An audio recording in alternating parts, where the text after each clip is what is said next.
Hello, everyone. The weather has gotten me a bit of a cold today, so sorry if my voice isn't fresh and there might be some edits while I blow my nose. I'm going to do the jump cut. I'm not going to do the flash on every single one of those. But yeah, if you'll bear with me, I want to talk about this. I've talked about some of these other laws before, the age verification bill that states are doing. And Ron DeSantis just did this in Florida.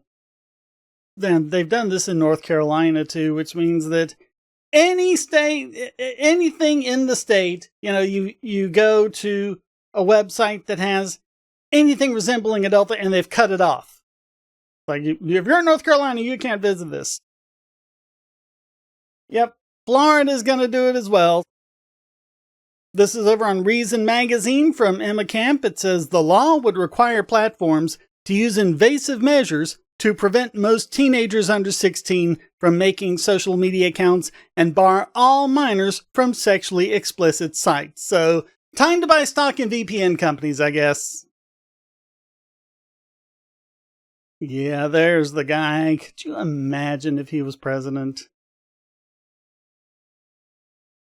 I don't even wanna. Okay, under House Bill 3, most social media sites would be required to deny accounts to those under 14 years old, terminate ones already held by kids under 14, including ones where they're not sure if they're under 14, but they treat or categorize as belonging to an account holder younger than 14 for purposes of targeting content or advertising.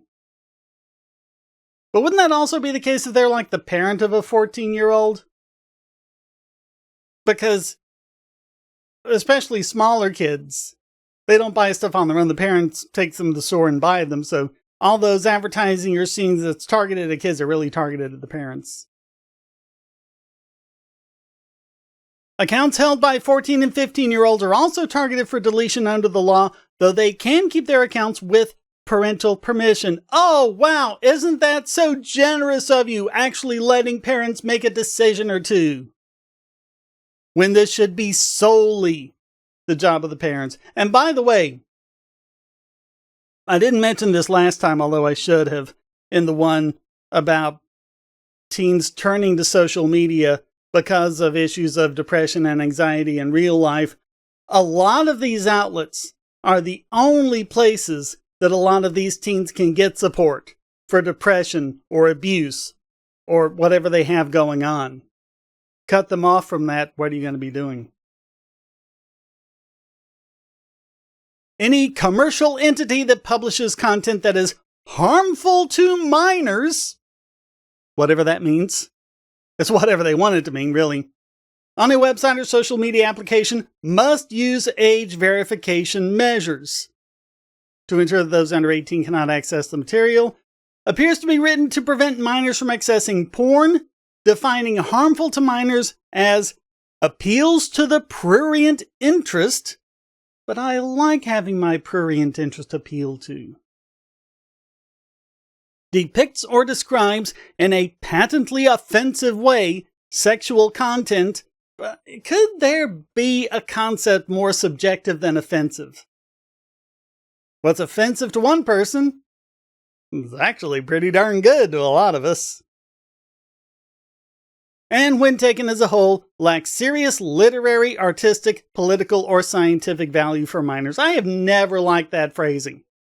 I do not like government having the power to define, oh, this is literary, this isn't. The First Amendment would speak against that. The First Amendment means government doesn't have a say. Alright, so asshole DeSantis said, you can have a kid in the house safe, seemingly, and then you have predators that can get right there into your own home. This whole idea that these predators are everywhere. When they keep doing this. Like going back to the 90s with the old BBSs. And then, early 2000s with chat rooms and BBSs. And then later on with social media. They would impersonate like a 15-year-old girl. Make an account for her, put her online. to try and expose all the predators out there, and they get nothing, nothing, nothing, nothing, nothing. So what do? Finally, they sign her up for a bunch of sex chat rooms. And of course, what happens when you're in a sex chat room? You get sexually propositioned, because that's kind of what they're for. And then they go, oh, see all these predators that are out there.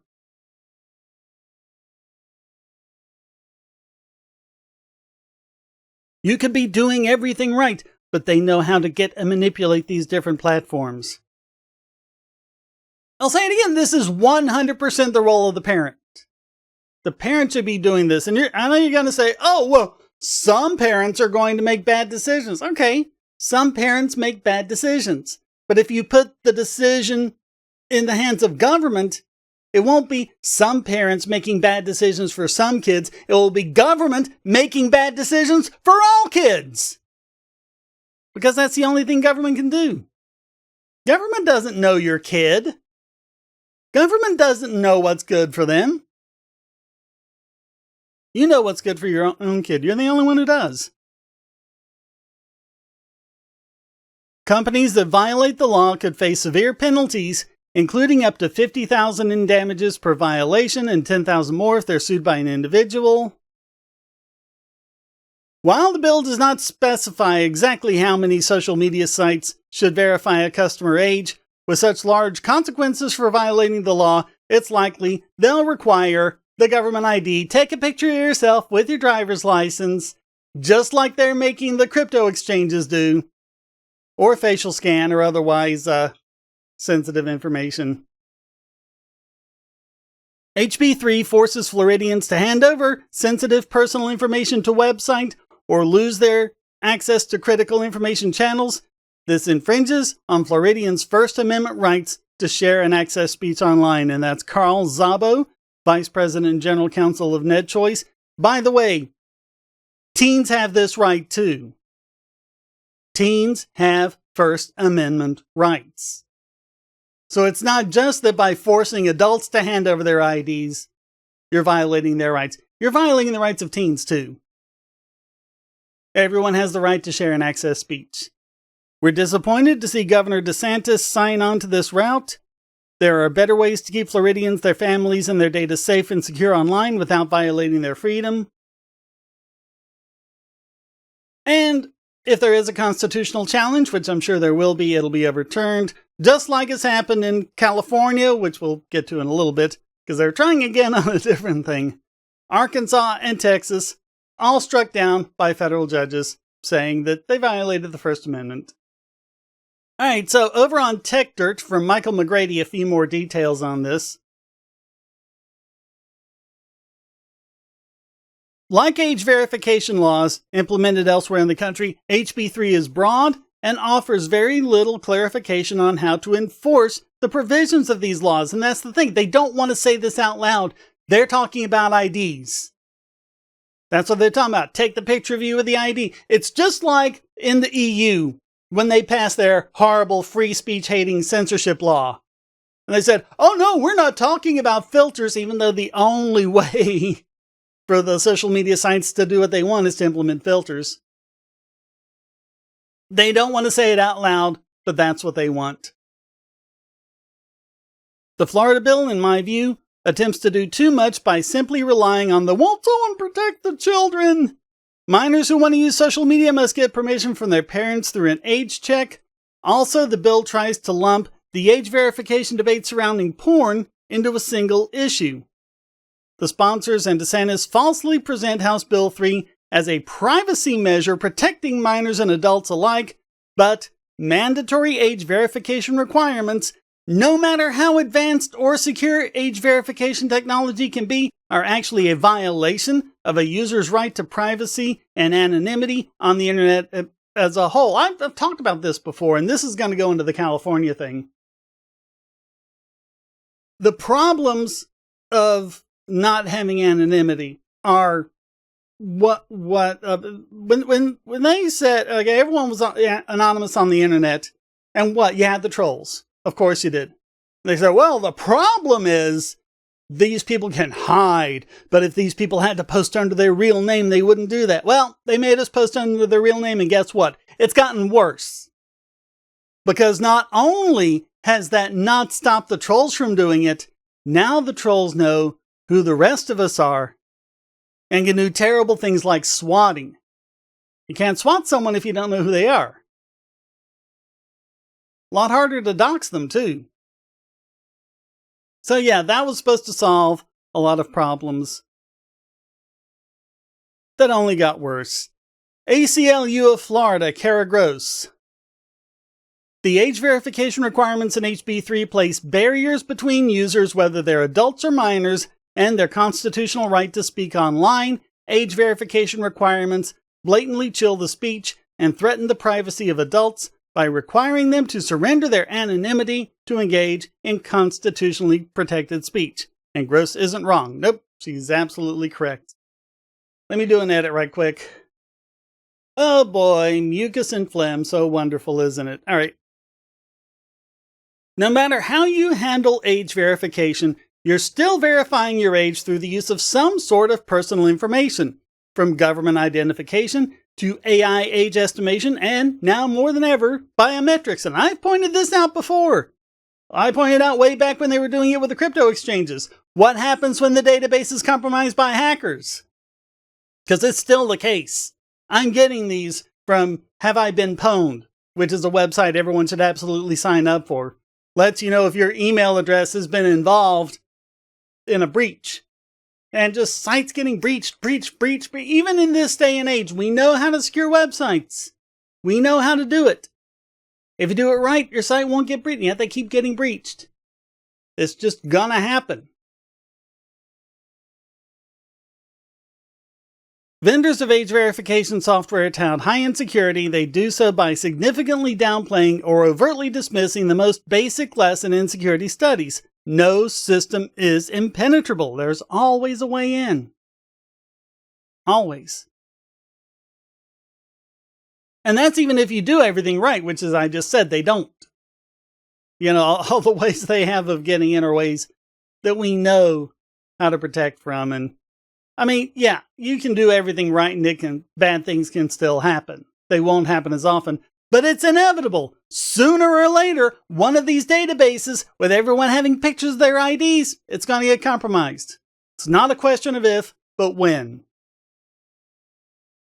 And the assumption that requiring the broad use of age-gating software can suddenly serve as a silver bullet to protect minors from viewing age-restricted content on the internet is not only faulty reasoning, but very dangerous.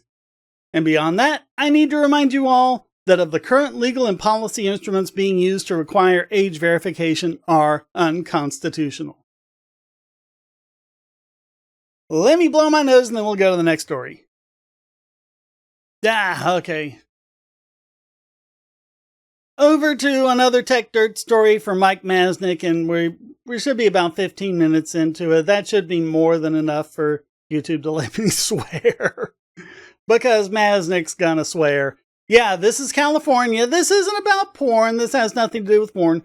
But it's about people who are influential. People who are influential shouldn't get to be anonymous. And Masnick starts with something that should be an age-old question. What the fuck is wrong with state lawmakers? It seems that across the country, they cannot help but to introduce the absolute craziest, obviously unconstitutional bullshit and seem shocked when people suggest the bills are bad. This is California Senator Steve Padilla. He proposed SB 1228, End Anonymity for Influential Accounts on Social Media.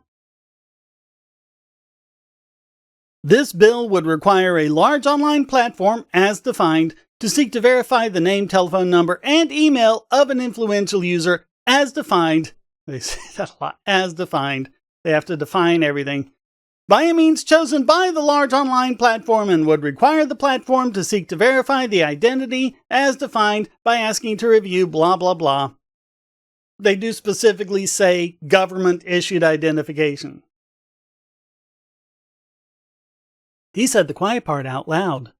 This bill would require a large online platform to note on the profile page, in type at least as large and as visible as the user's name, whether the user has been authenticated pursuant to those provisions as prescribed, and would require the platform to attach to any post of an influential or highly influential user a notation that will be understood by a reasonable person as indicating that the user is authenticated. Are they talking about bringing back the blue check mark?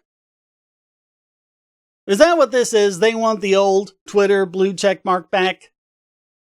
Man, I think that was the best thing Elon ever did. Better than SpaceX, better than self-driving cars. He destroyed the Twitter blue check mark. That makes him tops in my book.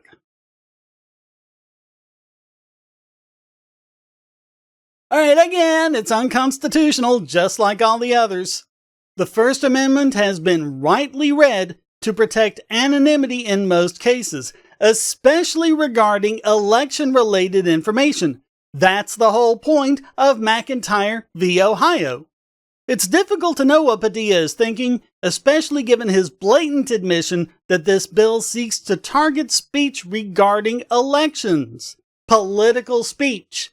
All speech is protected, but political speech is especially protected, and speech about elections is doubly especially protected. There are exceptions to the right to be anonymous, but they are limited to pretty specific scenarios. And again, just because there are exceptions doesn't mean that your exception is justified.